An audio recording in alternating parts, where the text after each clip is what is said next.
Vamos abrir nossa Bíblia no primeiro texto que nós vamos ler, Mateus capítulo 8.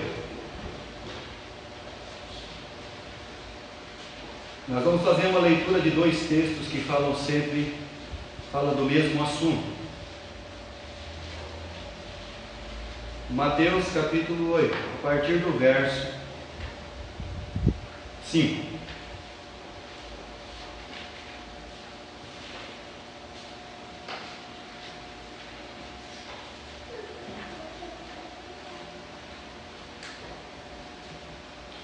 E entrando Jesus em Cafarnaum, chegou junto dele um centurião, rogando-lhe e dizendo: Senhor, o meu criado jaz em casa, paralítico e violentamente atormentado. Jesus lhe disse: Eu irei e lhe darei saúde. O centurião respondendo disse: Senhor, eu não sou digno de que entres debaixo do meu telhado, mas dize somente uma palavra e o meu criado sarará. Pois também eu sou um homem sob autoridade e tenho soldados às minhas ordens. E digo a este: vai, e ele vai, e o outro: vem, e ele vem. E ao meu criado: faze isto, e ele faz. E maravilhou-se Jesus ouvindo isso, disse aos que o seguiam: em verdade vos digo que nem mesmo em Israel encontrei tanta fé. Mas eu vos digo que muitos virão do Oriente e do Ocidente, e assentar-se-ão à mesa com Abraão, Isaque e Jacó, no reino dos céus. E os filhos do reino serão lançados nas trevas exteriores, e ali haverá pranto e ranger de dentes. Versículo 13. Então disse Jesus ao centurião: vai, e como creste, seja feito. E naquela mesma hora o seu criado sarou. Evangelho de Lucas, capítulo 7. Lucas, capítulo 7, a partir do verso 1. É a mesma passagem, uma escrita por Mateus, outra escrita pelo médico Lucas.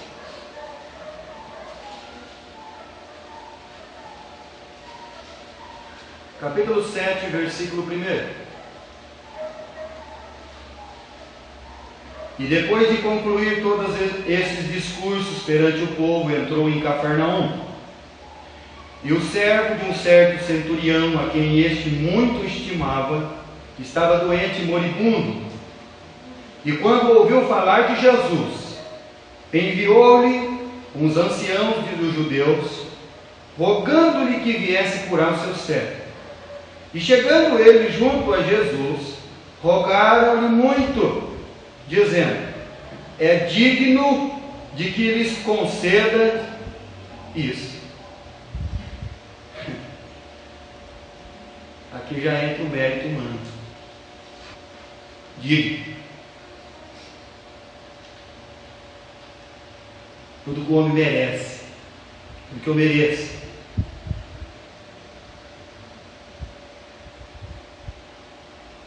Ele é digno. Versículo 5. Porque ama a nossa nação, e ele mesmo nos edificou a sinagoga.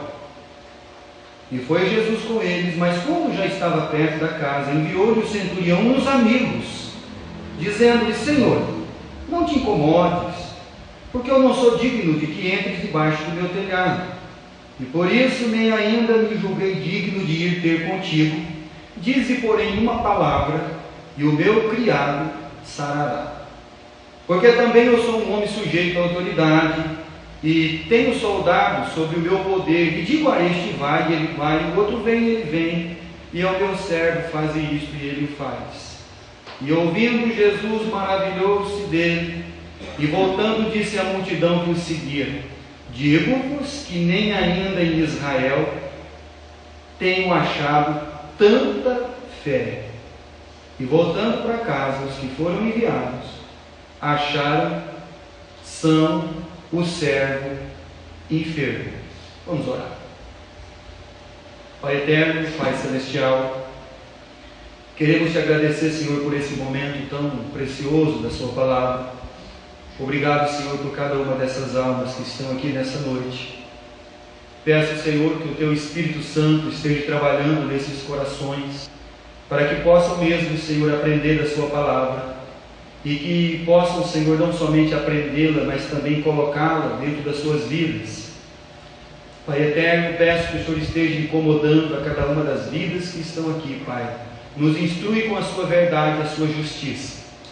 Pai querido, nós te pedimos perdão pelos nossos pecados, peço pelos enfermos, peço pelos necessitados, e pedimos, Senhor, por todos aqueles que não estão aqui nesta noite. O Senhor sabe o porquê que eles não estão, mas eu peço que o Senhor esteja cuidando de cada um deles, com a sua graça e com a sua misericórdia. Abençoa-nos com a sua palavra. Fala sempre o que precisamos ouvir e não o que queremos ouvir, Pai. Instrui a cada coração dentro da sua verdade. E é em nome de Cristo, o Senhor e Salvador de nossas vidas, que nós oramos sempre e agradecidos. Amém, Pai Celestial. Muito bem, meus irmãos, olha, 2 escritores da Bíblia, Mateus, Lucas, todos eles inspirados por Deus, todos eles ali falando sobre o mesmo acontecimento que aconteceu com Jesus, sobre a vida desse centurião, sobre esse homem que é um romano, e ele é um centurião porque ele tem 100 homens ao seu comando, e o seu comando central ficou ali em Cafarnaum, a cidade onde Jesus passou a maior parte do seu tempo e do seu ministério, fazendo milagres, fazendo sinais, pregando a sua palavra. E esse centurião estava nesse local. E quando a Bíblia vai falar sobre fé, não tem um homem na Bíblia que pode nos ensinar sobre fé como esse homem aqui. Um homem que não é judeu, um homem que os judeus gostavam dele, mas nem por isso que gostavam dele, que talvez achavam, consideravam que ele ia para o céu, porque ele é um gentil. Mas ele tinha ainda a estima do povo judeu. E nós vamos trabalhar até os relacionamentos da sua vida, como é que era. Então esse homem, ele tem muita coisa para nos ensinar, principalmente com questão de fé, de relacionamento, de tratamento e de tudo que tem na sua vida. E a Bíblia, meus irmãos, fez questão de não colocar o nome dele aqui. Porque o nome não é importante, a posição não é importante, mas é importante o que você é, o que você faz e pelo motivo que faz. Então as questões de nome, por que o nome dele não está aqui? Porque o nome não é importante. Importante é o que tem para nos ensinar. O que é importante é o que tem a palavra de Deus para nos ensinar. E Jesus, durante o seu ministério de 3 anos e meio, pregando a palavra de Deus, fazendo toda a vontade do Pai, cumprindo toda a estação e o tempo de Deus na sua vida, para ele cumprir todo o propósito da salvação, ele encontrou 2 pessoas somente que ele enalteceu a fé. O primeiro é o centurião romano. A segunda é a mulher cananeia. Somente essas 2 pessoas, Jesus enalteceu a fé delas. Porque uma das coisas que é nos ensinado aqui no texto, é que esse homem tinha uma fé, mas a fé dele não é para ele. Porque na verdade a gente quer usar a nossa fé ao nosso favor. A gente quer usar a fé para mim e não para o outro. E fé não é para isso.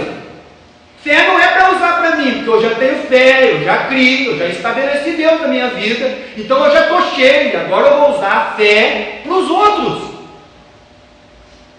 Mas o grande problema nosso ainda é que a gente vem na igreja, porque a gente quer ser revestido de poder e de fé, para usar todo ele em favor da minha vida. E aí Jesus, no seu ministério, ele vai e ele acha essas 2 pessoas ali, que ele enaltece essa fé, fala dessa fé. Esse homem tem um entendimento pleno do que é fé, do que Deus quer nos ensinar.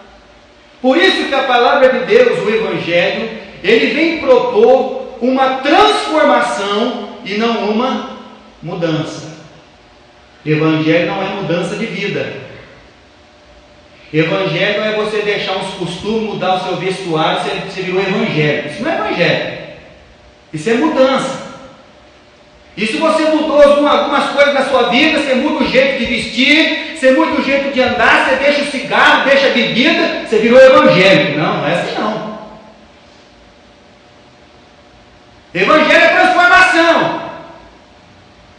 Porque você ouve a palavra de Deus, Deus tem falado com você, aí você está andando na cidade, você está andando aí durante a praça, você está sendo visto por todos os homens, aí a pessoa passa perto de você ou está com uma lata de cerveja na mão, ou um cigarro no dedo. E aí você pensa que não tem ninguém te vendo. Mas tem sim. Então o Evangelho não é mudança de vida. Evangelho é transformação. Porque hoje você muda e amanhã você volta a ser pior do que você era. Então por isso que o Evangelho transforma. O Evangelho transforma de uma forma plena a vida de uma pessoa, que ele vai entender tudo, ele vai ser feliz, ele vai entender o que Deus quer da vida dele e o que ele tem que fazer. É por isso que o Evangelho não é mudança de vida. Porque se você quer mudança de vida, logo você muda, e as coisas depois tem que mudar de novo, porque a sua vida vai mudar, e daqui a pouco tem que mudar de novo, porque a sua vida vai mudar. Então não é uma transformação.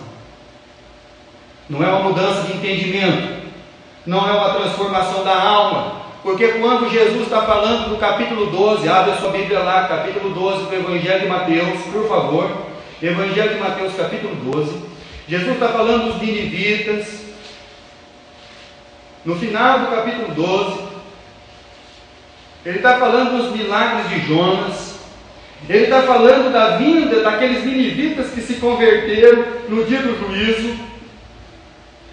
E aí, versículo 43, sabe o que é mudança de vida? Mudança de vida é isso aqui. Aí você vai prestar atenção no que acontece com uma pessoa que só quer mudar de vida. Ele não quer ser transformado pelo Evangelho. E quando o espírito imundo sai do homem, anda por lugares áridos, buscando repouso e não encontra. Versículo 44. Então ele diz: eu voltarei para minha casa de onde saí, e voltando acha... Próxima palavrinha da sua Bíblia. Vazia. Mas essa casa está vazia, está desocupada, mas ela teve uma mudança de aparência. E qual foi a mudança? Presta atenção no texto da Bíblia. Varrida, adornada. Ou seja, essa vida era uma vida bagunçada, era uma vida entregue a esse mundo, era uma vida maluca. Aí um dia essa pessoa, ele quis mudar de vida, ele quis ter uma mudança de vida e não uma transformação. Mas a casa dele, o templo do Espírito Santo, aquilo onde o templo de Deus habita, onde Deus habita em nós, e nós, estava o quê? Vazio. Porque mudança é só superfície, é só exterior. Você só muda a sua aparência. Mas você não muda o seu ser, sua natureza, o seu coração, o seu entendimento, para que você então aprenda tudo que Deus quer que você aprenda e viva. E aí o que aconteceu? Ele voltou para a casa dele, estava desocupado. Versículo 45. Então vai e leva consigo outros 7 espíritos pior do que ele, e entrando habita ali, e são os últimos atos desse homem pior do que os. Então você quer mudar a sua vida? Porque se você bebia uma cerveja, a hora que o espírito voltar, se a casa estiver vazia ainda, você não vai beber uma só.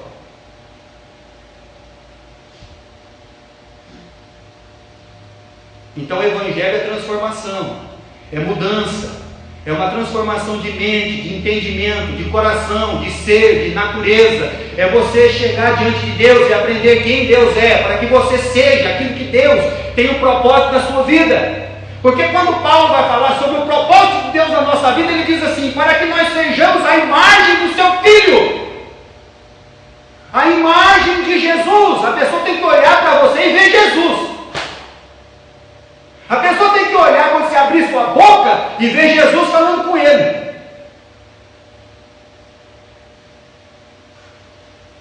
Mas tem gente que quer só uma mudancinha de vida básica. Isso não funciona. Porque mais cedo ou mais tarde, a pessoa vai cair do cavalo. E é uma realidade em muitas vidas. Você encontra muita gente por aí que foi batizada, não sei quantos anos. Já foi batizado, eu sou batizado, eu não sei de onde, eu não sei. Batizar a pessoa, sem a pessoa saber que ele é salvo. Sem ele entender nada da Bíblia.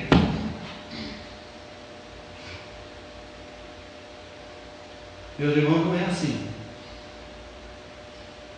É desse jeito não. E o que essas pessoas fizeram?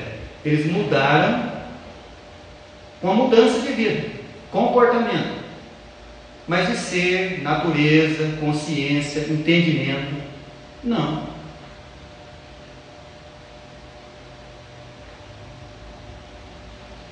E com muitos ainda acontece o seguinte: a pessoa cria uma resistência contra a palavra de Deus e contra Deus.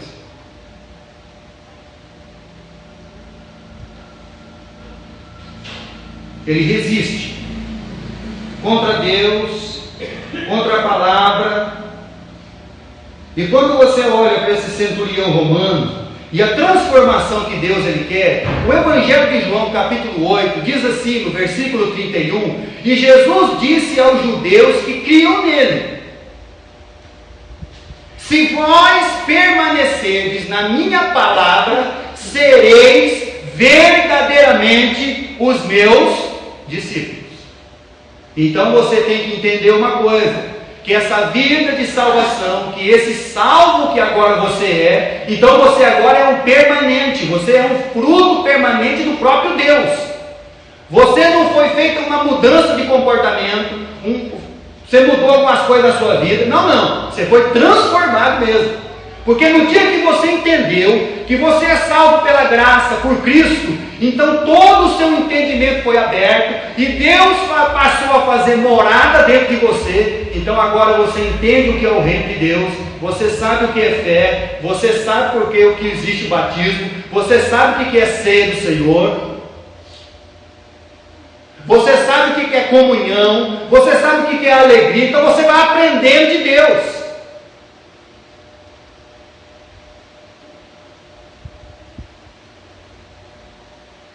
Se permanecerdes na minha palavra. Sabe o que acontece com muitos? Eles ficam resistentes a Deus e a sua palavra, meus irmãos.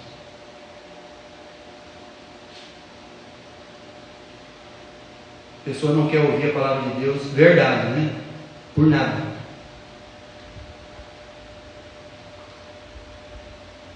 Mas esse centurião romano, que Lucas falou sobre ele estava na cidade onde Jesus passou a maior parte do seu ministério. Mateus capítulo 4. Abre sua Bíblia no Evangelho de Mateus capítulo 4.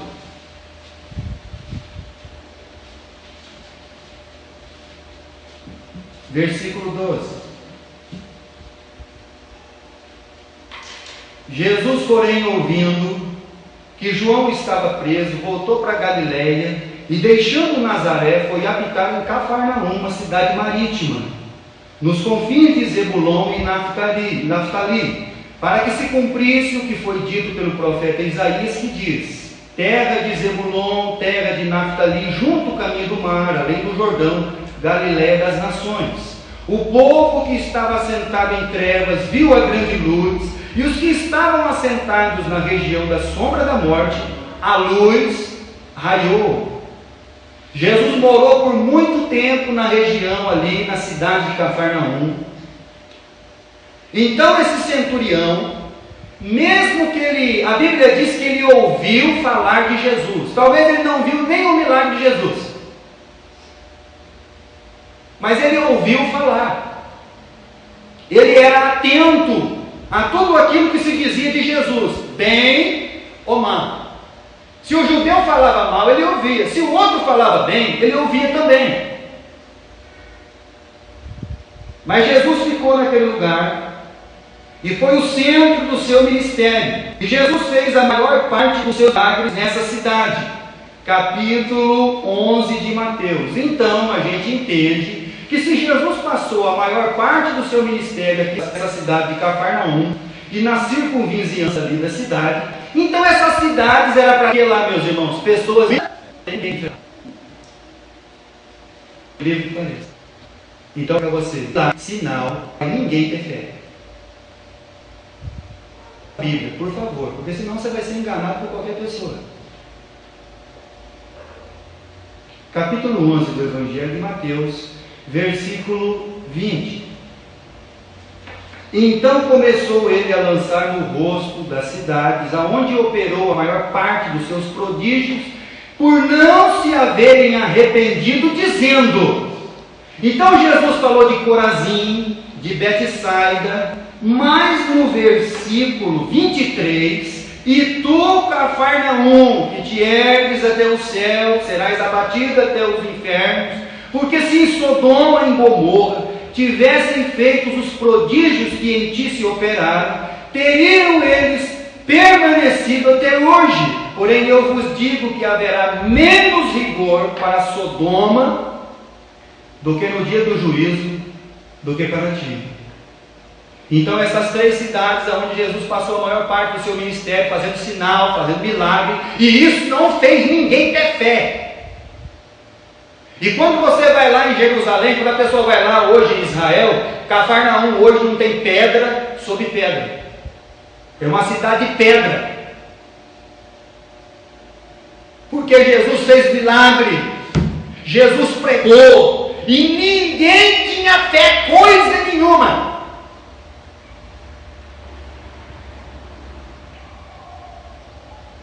Para você ver que isso não faz ninguém ter fé.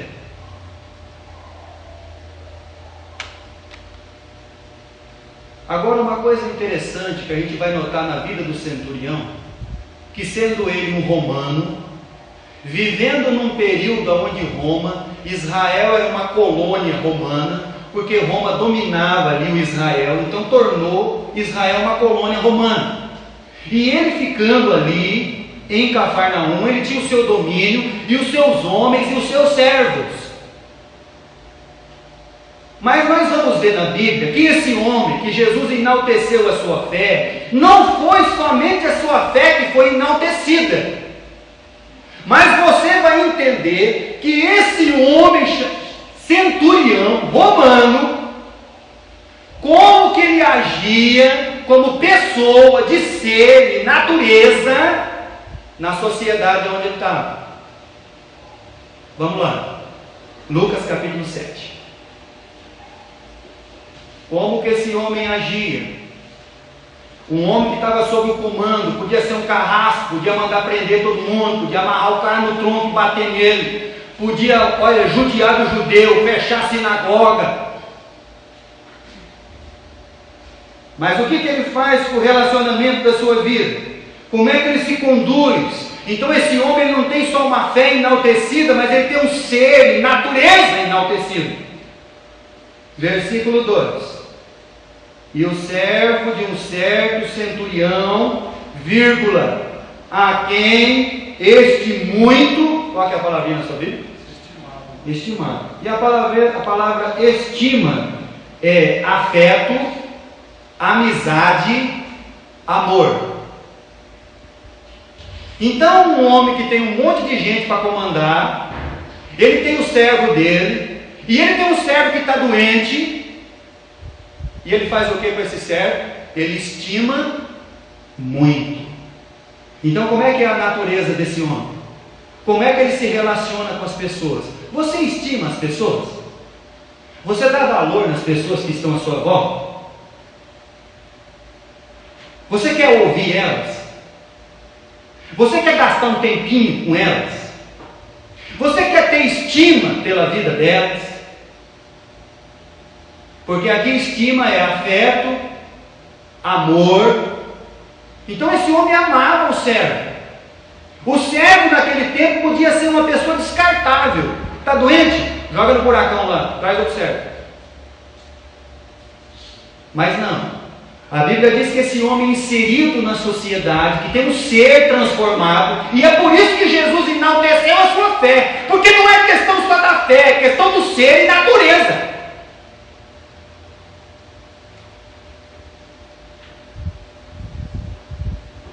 O meu servo, ele está doente e moribundo. Muito bem. Agora no versículo 2, versículo 3.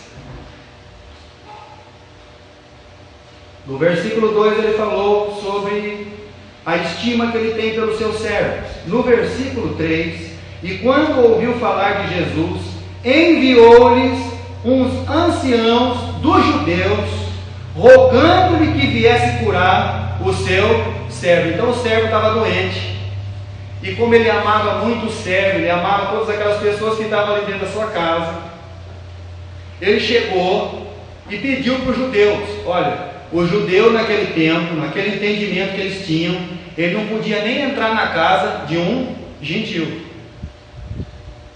Portanto, quando Pedro teve aquela visão dos lençóis e dos animais, e Deus disse para ele assim: Pedro, mata aí. Não, Senhor, na minha boca nunca entrou coisa imunda. Não, Pedro, eu estou mandando você, mata e come. E aí então Pedro desceu lá na casa de quem? Cornélio. E Cornélio era quem? Um centurião romano.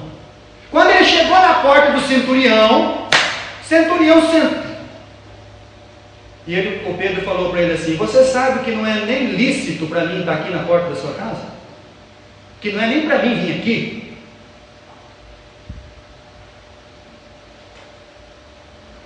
Os judeus gostavam muito desse centurião aqui, porque atenderam o pedido dele: olha, vai lá falar com Jesus para ele vir curar o meu servo. E esses homens de prontidão, e eu não estou falando nem que eles são Pedro da vida, que eles são o apóstolo Paulo, e esses homens de plena prontidão, pela vida que esse homem tem, pelo ser e natureza que ele é representado, eles vão até Jesus. Então ele tem um servo que ele estima, que ele ama, ele tem uma estima grande dos judeus pela vida dele. E no versículo de número 6, tem um outro detalhezinho aí, que quando então Jesus já vinha vindo para curar o servo, e foi Jesus com eles, mas quando já estava perto da casa, enviou-lhe um centurião, Você está vendo como é que é a vida desse homem? Ele tem uma estima pelos servos, os judeus têm uma grande estima por ele, e ele tem muitos amigos. Então como que é essa pessoa? Fala para mim.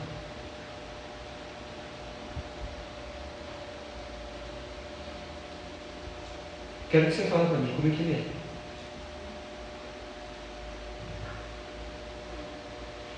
Como é que ele trata as pessoas? Como é que ele se conduz com as pessoas? Como é que ele trata o seu semelhante? Fala para mim como é que ele é. Porque Jesus está olhando aqui, ó, não vi nenhum, não conheci nenhum camarada que nesse aqui ainda. Olha que estava andando com o discípulo, hein? Pedro, Tiago, João, todos os apóstolos ali do lado, a multidão seguindo Jesus, aquele monte de judeu. Jesus falou assim: eu nunca vi um camarada que nem esse.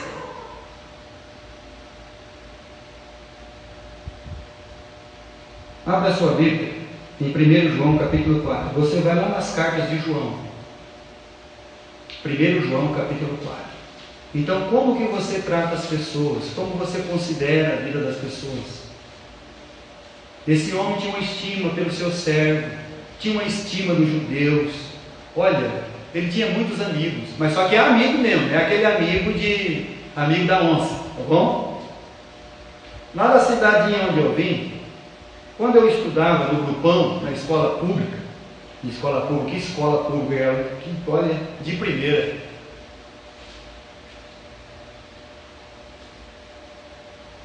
E tinha lá um dentista chamado Dr. Francisco, um bugre, nascido na região ali do Havaí, casou com a filha dos fazendeiros, muito rico. O sogro dele tinha tanto dinheiro que o empregado dele ia na borracharia, sentava todo dia no meu banquinho de madeira e falava assim: Maurício, esse homem tinha dinheiro que nem cabelo de cachorro. Mas quando ele morreu, os filhos, os netos, acabaram com tudo. Fazendas e mais fazendas. Não é uma não, muitas.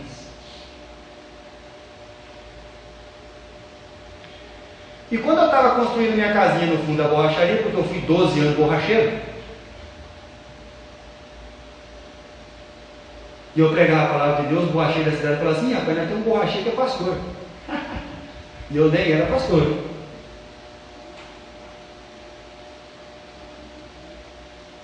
Meu pai trazia uma sacolinha de laranja, ele sentava do nosso lado. O doutor: está na hora de chupar laranja? Tá, vamos sentar aqui. Ele falou assim um dia para mim: Maurício, eu tinha amigo quando eu tinha dinheiro. Quando acabou o dinheiro, acabou os amigos. Agora esse homem aqui tem um monte de amigos. E lá em 1 João capítulo 4, versículo 7, a palavra de Deus diz assim: Amados, amemo-nos uns aos outros, porque o amor é de Deus. E qualquer que ama é nascido de Deus e conhece a Deus. Versículo 8. Aquele que não ama, ele não conhece a Deus, porque Deus é o quê? Amor. Nisto se manifestou o amor de Deus para conosco, que Deus enviou seu Filho unigênito ao mundo para que por ele vivamos. Nisso está o amor de Deus, em que nós, não em que nós o tenhamos amado a Deus, mas que Ele nos amou e enviou seu Filho para propiciação pelos nossos pecados. Amados, se Deus assim nos amou, também nós devemos amar uns aos. Você acha na Bíblia um homem que cumpre mais essa palavra do que esse centurião? Que tem amor pelas pessoas? Que tem zelo por cada vida? Mas hoje nós temos o que, meus irmãos? Pessoas cheias de egoísmo, cheias de si mesmas, que querem usar tudo para o seu próprio benefício. Versículo 12: Ninguém jamais viu a Deus. Se nós amamos uns aos outros, Deus está em nós, e em nós é perfeito o seu amor. Muito bem. Agora eu quero voltar com vocês lá em Lucas, no capítulo 7.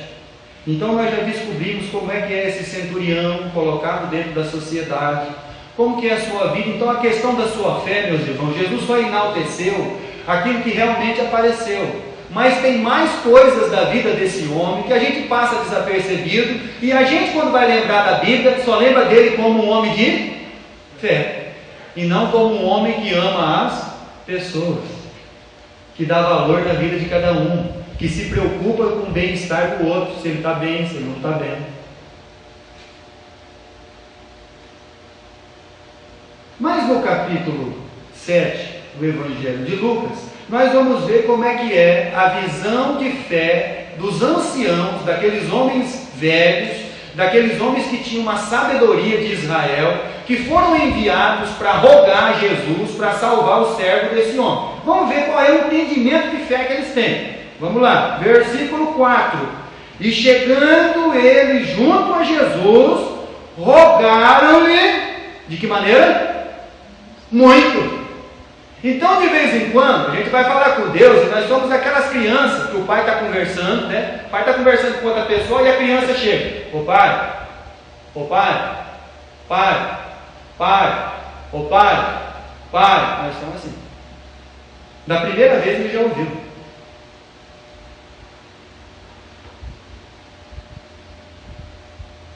Então eles ficaram ali no pé de Jesus, insistindo muito. Vamos falar muito, porque ele vai ouvir a gente.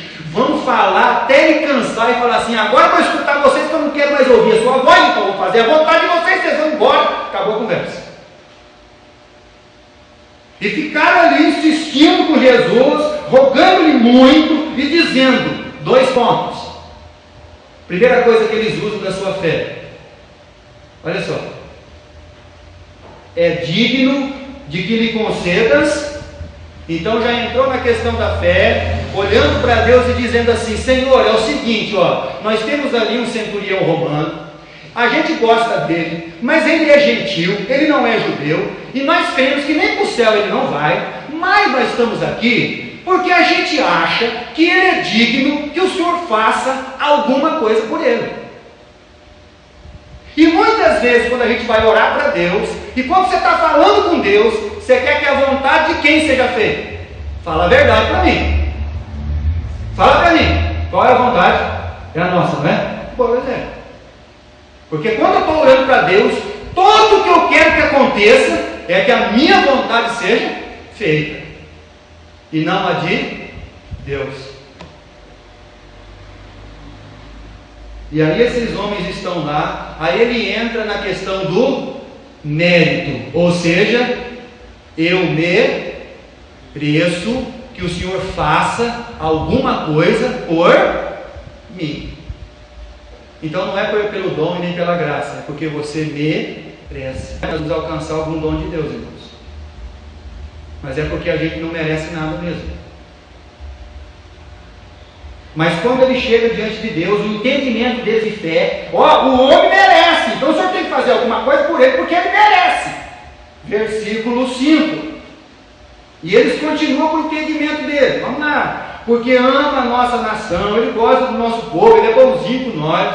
Ele até edificou uma sinagoga, ele fez lá a igreja para nós cultuar. Então aqui já entrou, a primeira coisa foi do mérito, agora aqui entrou o quê? A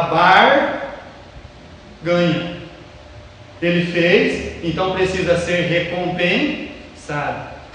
Está vendo, meus irmãos, como a gente lida com Deus? Então a gente vai falar com Deus, né? Senhor, então, eu fiz tudo aquilo ali, e agora o Senhor tem que me recompensar. Ele merece, é um bonzinho, e agora ele fez a sinagoga, ou seja, agora o Senhor está algemado e obrigado a fazer o que nós queremos por Ele. E é assim que a gente trata a fé na nossa vida. Olha o entendimento desses homens. Olha onde eles vão chegar. Por favor, abra sua Bíblia no Evangelho de Lucas, no capítulo 19.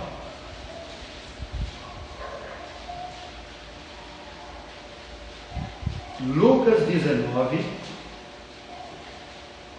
a partir do verso 45.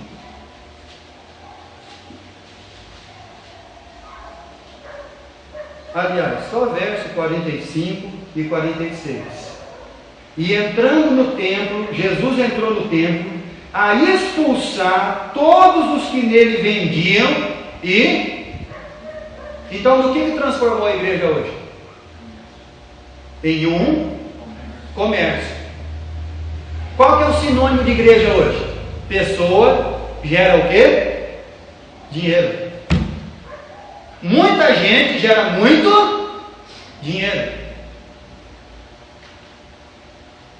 E aí Jesus chegou dentro do templo e começou a colocar todo mundo para fora. Porque aqui não é lugar de comércio. Aqui nós não estamos comercializando a sua alma. Aqui nós não estamos vendendo bênção, nem prosperidade. Talvez você goste disso, queira isso.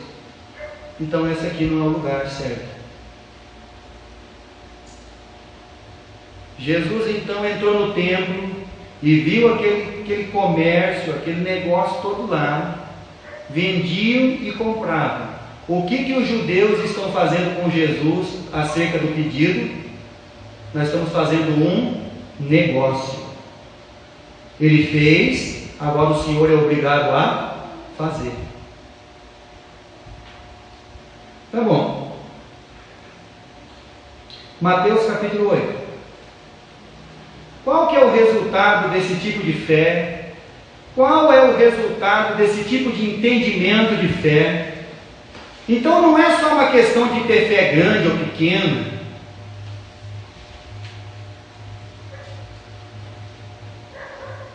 é uma questão que vai muito mais além do nosso entendimento. Capítulo 8 do Evangelho de Mateus. E o que essa fé, qual é o resultado dela? Versículo 12: os filhos do reino serão lançados nas trevas exteriores, e ali haverá pranto e ranger de dentes. Porque essa fé não é para salvar. Essa fé não salvou nem eles. Porque todos eles eram o quê? Incrédulos. Nem criam em Cristo. Mas a maneira como eles conduziram o entendimento deles de fé é como se eles estivessem barganhando com Deus e fazendo um negócio com Deus. E qual que é o final dessa fé? A Bíblia diz que os filhos do reino, aqueles que Deus vem para eles, seriam lançados nas trevas exteriores, porque eles não entenderam nada. Eles tinham uma mudança de aparência, mas nunca uma transformação de natureza, de ser, de consciência, de entender realmente quem é Deus e como Ele quer que eu seja. Aonde a fé deles levou? Trevas exteriores. Lucas capítulo 7. E isso não é fé. Isso é crença.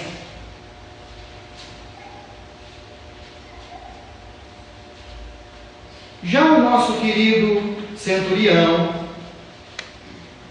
o romano gentil, que é conhecido na Bíblia como um homem de muita fé, porque ele é só conhecido na Bíblia como um homem de muita fé. Ele não é conhecido na Bíblia porque ele tem um bom relacionamento com as pessoas, que ele ama o seu servo, que ele é amado dos judeus, que ele está ali cuidando das pessoas, que ele tem muitos amigos, que ele pensa na vida dos outros, que ele não vive para ele só. E qual que é o entendimento desse homem de fé? Qual é o entendimento que ele tem de fé? Primeiro, versículo 3: e quando ouviu falar de quem? E a fé vem pelo quê, meus irmãos? E o ouvir da palavra de Deus. Então, quando ele ouviu falar de Jesus, olha, tem um Jesus aí, e ele está curando, e ele faz milagre, e todo coxo que chega lá anda, todo cego que chega diante dele passa a ver, todo mudo que chega diante dele, ele põe a mão na boca do mudo lá, e o mudo fala. Aí a fé dele é para quem, meu irmão? Fala para mim. É para ele? Fala para mim, meus irmãos, para que você vai usar a sua fé? É para você? É para a sua vida? Por que esse homem tem tanta fé, meus irmãos? Sabe por que Jesus olhou para ele e viu tanta fé nele? Porque a fé não era para ele, a fé é para os outros.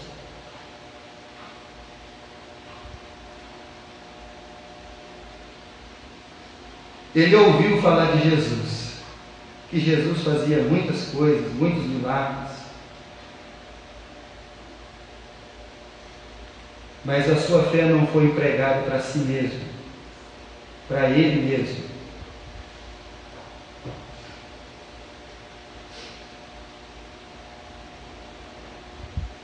Versículo 6 do capítulo 7.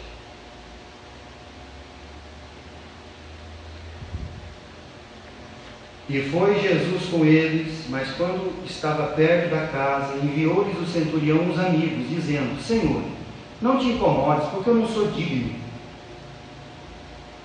Mas o que os anciãos disseram? E o que ele chega diante de Jesus e fala? Eu não sou. Está vendo? Então por isso que ele é conhecido na Bíblia como um homem de tanta fé. Mas não é só fé, é viver, é uma relação.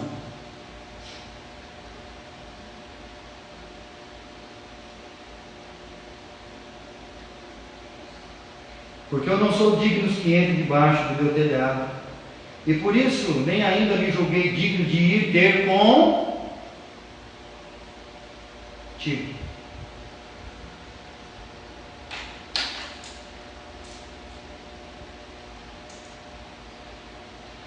Disse, porém, uma palavra, meu servo vai ficar bom. porque eu sou um homem sujeito a, e tenho soldados ao meu poder. Digo a este vai, ele vai, digo ao outro vem, ele vem, digo àquele que vai, ele vai, e se o meu servo faz isso, ele faz. O que esse homem entendeu? Fala para mim. Ele entendeu o seguinte: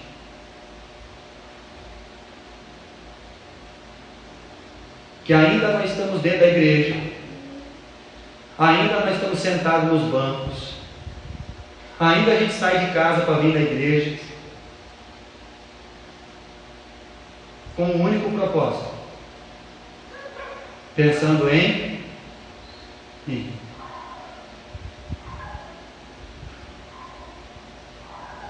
E aí esse homem usa toda a fé que ele tem para ajudar o outro.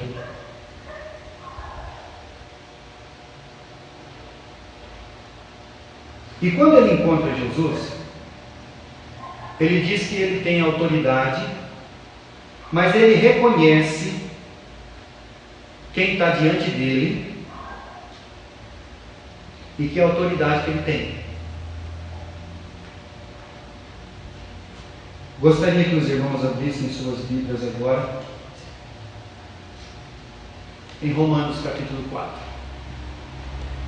Quando ele chegou diante de Jesus,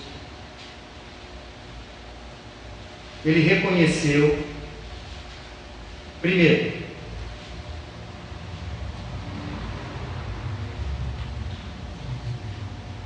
ele falou para Jesus o que, meus irmãos? Diz somente uma palavra. Muito bem, então a palavra empenhada, a palavra pronunciada, diz somente uma palavra. Então um homem que tem sobre ele uma autoridade maior, e que ele é uma autoridade que diz para os outros, faz isso daqui, e o camarada vai fazer, e vai executar tudo aquilo que ele quer. Então quando ele olha para Jesus, ele já pede a palavra empenhada. Romanos capítulo 4, verso 17. Então aí você vai descobrir quem é Deus. Vamos lá. Por que ele falou para Jesus: dize uma palavra, como está escrito, por Pai de muitas nações te constituir, perante aquele o qual creu, a saber. E quem que ele creu? Deus. E ele continua: o qual vivifica os mortos e chama as coisas que não são como se já fossem. Então ele está diante de quem, meus irmãos? De Deus. E a palavra empenhada a ele que ele pede, diz somente uma palavra: o meu servo é eficação. Então esse homem entendia que tinha uma autoridade toda poderosa na frente dele, um ser que era maior do que qualquer homem que existia sobre esse mundo, um ser que é o Criador de todas as coisas, o Deus eterno na frente dele. Então ele diz assim: eu sei que o Senhor tem tanto poder, tanta autoridade, que uma palavra que o Senhor disser, o meu servo vai ficar bom. Por quê? Porque ele está diante de um Deus que vivifica os mortos e chama as coisas que não são como se já fossem. Versículo 20 do capítulo 4 de Romanos. Olha o que Paulo diz. Então, e não duvidou da promessa, está falando de Abraão, de Deus, por incredulidade, mas foi fortificado na fé, dando glória a Deus, e estando certíssimo de que o que ele tinha prometido também era o quê? Poderoso para cumprir. Então eu tenho uma palavra empregada, e eu tenho o ser mais poderoso do universo, aquele que detém todo o poder da criação de tudo que existe. Então que a palavra dele empregada, a vontade vai ser feita, o desígnio vai ser cumprido, a palavra vai ser realmente estabelecida e obedecida. Nós não entendemos ainda que o nosso Deus é o Senhor de todas as coisas e poderoso, e a gente ainda é cheio de dúvida, porque a palavra estabelecida de Deus aqui na sua palavra é que o justo viverá da fé. Então nós não entendemos ainda quem a gente serve. Porque nós achamos que Deus é que nem nós, que precisa ir no banheiro, que está cansado e que dorme, que dá uma dorzinha nas costas, já tem que sentar. Nós achamos muitas vezes que nós estamos tratando com Deus assim, Deus igual a nós, cheio de limitação e de problema. Mas o nosso Deus é o Criador dos céus e da terra, Ele é o Todo-Poderoso. E esse homem entendeu uma coisa: eu mando no homem, mas o Senhor manda em tudo. Em tudo e em todos. E uma palavra que o Senhor disser, o meu servo vai ficar bom. A palavra empenhada de Deus. Abraão entendeu da mesma maneira, que aquele que prometeu é poderoso para cumprir. E a Bíblia diz que eu não vi nenhum justo mendigar o pão. Então ainda nós estamos cheios de dúvida do Deus que a gente serve. Porque a gente amarra Deus no pé de alface e Deus fica preso porque ele não consegue sair.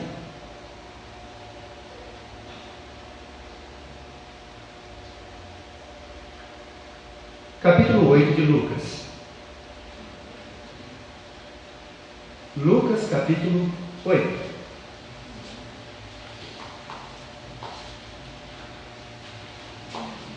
Então, por que esse homem na Bíblia foi conhecido como um homem que tinha tanta fé? Primeiro, é um homem que estima e ama as pessoas. Segundo, é um homem que entendeu plenamente e absolutamente o que é a fé. Terceiro, é um homem que usa a sua fé não em benefício próprio, mas para os outros. Capítulo 8 do Evangelho de Lucas, versículo 22. E aconteceu que num dia daqueles entrou num barco e os seus discípulos lhe disse: passemos para outra banda do lado. Nós temos uma palavra empenhada aqui? Tem uma palavra dita aqui. Quem foi que disse? Jesus. Certo? Olhou para os seus discípulos: lago de Genezaré, mar da Galileia, não é mar, é um lago de água doce. A maior profundidade dele é 50 metros. Ele deve ter não sei quantos metros de largura, mas não é um mar, é um lago. Mas ele é tão grande que parece um mar. E aí, Jesus disse aos seus discípulos: ó, nós vamos montar no barquinho aqui, eu e vocês, e nós vamos passar para o outro. Então é uma palavra empenhada. Quem que empenhou ela? Deus. Porque Jesus é quem? Deus. Tá bom. E partiram. E navegando eles, adormeceu e sobreveio uma tempestade, um vento, e logo o barco se enchia de água, e estando eles em perigo, e chegando-se a ele, despertaram, dizendo: mestre, nós estamos perecendo. E ele levantou-se e repreendeu o vento e a fúria da água, e cessaram, e fez uma bonança. E disse-lhes: aonde está a vossa fé? E eles, temendo, maravilharam-se, dizendo uns aos outros: quem é este que até o vento e as águas manda, e eles obedecem? Então, quando o centurião chegou diante deste homem chamado Jesus, que é Deus, ele entendeu que ele é todo poderoso e que ele não tem apenas pessoas ao seu comando, ele tem o universo inteiro, o mundo inteiro, e que todo homem tem que se ajoelhar diante dele, porque ele é o Senhor dos senhores e os reis dos reis. Então ele disse: se o Senhor falar uma palavra, o meu servo vai, porque o Senhor tem autoridade para tudo. Até o vento e o mar lhe obedecem. Então nós estamos tratando Jesus, nosso Deus, como? Como aquele que não pode colocar na nossa mesa a comida? Como aquele que vai dormir à noite e vai... meu servo está lá meio na dificuldade, eu vou dormir essa noite, amanhã eu cuido dele. Você acha que Deus é assim? Fala para mim, você acha que Deus é desse jeito?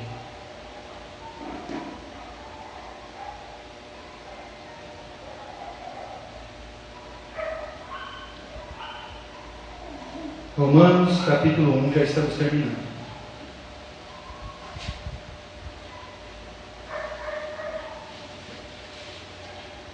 O homem de muita fé ele tem muitas qualidades, meus irmãos. Ele tem muita coisa para chegar na fé, tem muita coisa para chegar lá. Romanos capítulo 1, verso 17. Porque nele se descobre a justiça de Deus de fé em fé, como está escrito: mas o justo viverá pela fé. Da fé. De entender. De usar uma fé não para a sua própria vida, mas para a vida do outro. Meu esposo não é salvo, mas eu vou usar minha fé para que ele possa ser salvo. Os meus filhos não são salvos, mas eu vou usar a minha fé para que eles vejam Deus em mim e eles possam ser salvos como eu fui.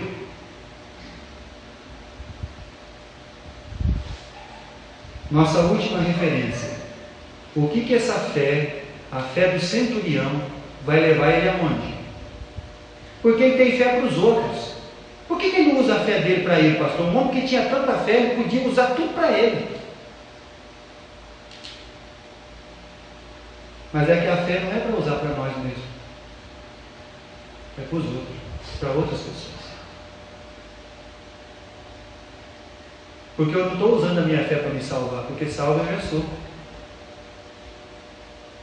Eu estou usando a minha fé agora para salvar os outros. Porque eu já estou cheio. Cheio de Deus. Capítulo 8 do Evangelho de Mateus, nossa última referência.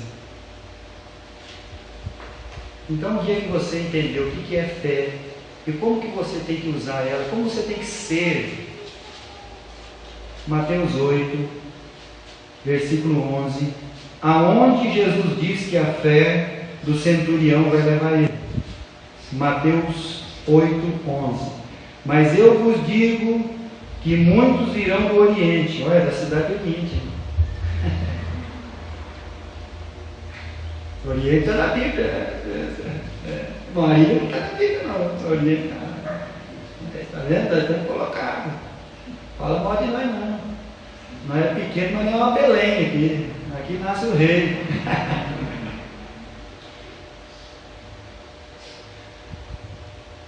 Muitos virão do Oriente, do Ocidente, e assentar-se-ão à mesa com os maiores homens da Bíblia: Abraão, Isaque e Jacó. E a fé do centurião vai fazer ele ir aonde? No reino dos céus. Está vendo o que é fé? Está vendo que para ser um homem de fé, não basta você acreditar muito. Basta você entender, compreender, viver, observar, usar sua fé para ajudar os outros, para que eles olhem para você e vejam Jesus, para que eles tenham o desejo de chegar aqui na porta e entrar para dentro. Porque quando a gente quer mudança, meus irmãos, na nossa vida, é porque talvez as coisas não estão indo muito bem. E quando a gente sai da nossa zona de conforto e a gente quer simplesmente uma mudança, porque a gente quer voltar à nossa zona de conforto. A fé é para a gente aprender no dia que tem muito e no dia que não tem. Fé é para a gente não amargar.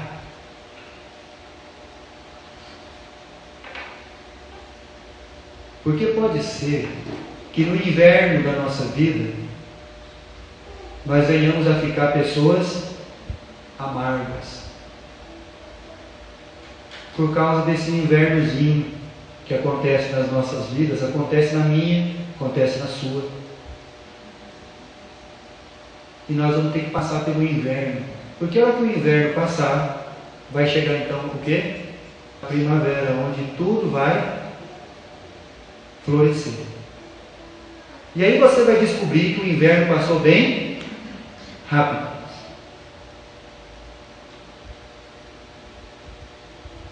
Muito bem. Que nós possamos aprender com esse homem que nem nome na Bíblia não tem. O centurião romano.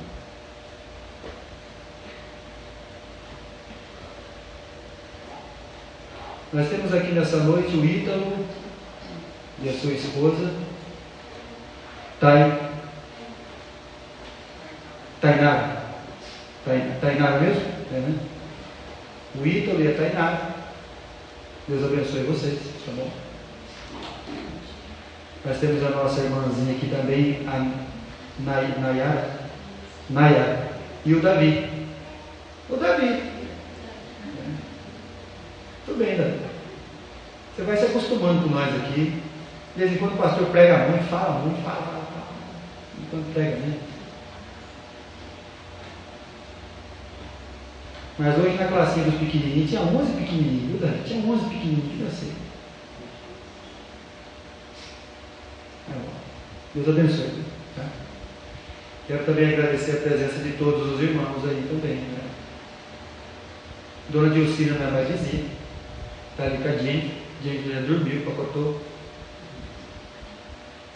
A Jennifer e a Thalitinha hoje foram cedinho lá para casa da tia dela, lá do outro lado da cidade, lá perto do Cruzeiro. Nunca elas imaginavam que eu ia passar com a Kombi lá.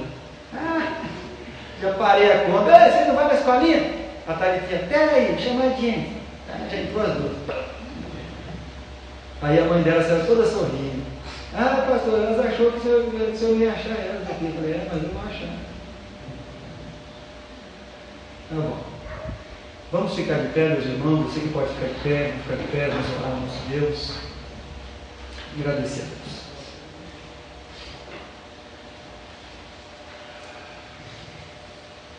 Irmão Luiz vai orar por nós. Vai nos despedir a Deus em oração. Deus e amado Pai, nós te agradecemos, Senhor, por mais esta mensagem, Senhor, que vem de encontro com as nossas necessidades. Nós possamos ser, Pai, nos ajude, que a nossa fé seja do tamanho do grão de mostarda, mas que a nossa fé nos ajude, não só para nós, Pai, mas para com os outros. Nos ajude, Senhor, a pensar mais nos próximos e esquecer de nós. Senhor, nessa noite agradeço, Pai, por cada uma alma que o Senhor trouxe aqui nesta noite, que nós possamos, Pai, nessa semana, estar debaixo da Tua graça e da Tua misericórdia. Nos ajude com o Teu poder e a Tua graça e a Tua misericórdia. Que o Senhor nos abençoe e nos dê uma semana debaixo da Tua graça. Santo Deus, eu te peço perdão pelos meus pecados, Deus, minhas falhas. Que o Senhor nos ajude. E eu te peço que o Senhor abençoe esta igreja. Eu te peço que o Senhor abençoe esta cidade, Pai. Que muitos vão entrar por essa porta, ouvir a Tua santa palavra que é viva e eficaz. Santo e amado Deus, não somos dignos de nada, Pai. Mas nós te agradecemos, porque um dia o Seu Filho amado morreu por nós. Eu oro e agradeço em nome santo do Senhor Jesus. Amém. Amém, Santo Deus. Meus irmãos, que Deus abençoe a todos. E estamos então terminados. Não vão embora, fique mais um pouquinho, converse uns com os outros. Bom, agora é a hora que todo mundo anima. Deus abençoe, tá? Vamos em paz.